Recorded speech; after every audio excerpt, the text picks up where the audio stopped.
questions on. There are people who believe the testimony of Sergeant Gutesa. There are people who say pwede siyang tanim witness. No? But there's another part here, another side that could be looked into.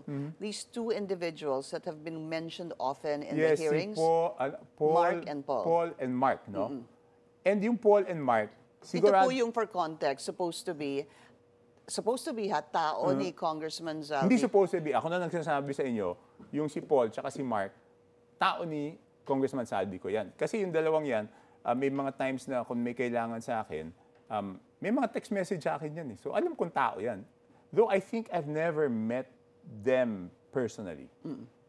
I don't think I've met them personally. So some are saying this could also be a missing link or something that maybe the Senate can pursue to look for these two individuals. Yes, napakahalaga niyan because hindi lang si Gutesa nag-mention yan eh.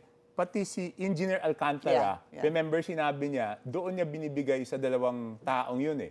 Kay Paul tsaka kay Mark. At sigurado ko yung Paul at Mark, parehong tao ni Saldi ko yan. Do you think they're still here? I wouldn't know eh. I wouldn't know.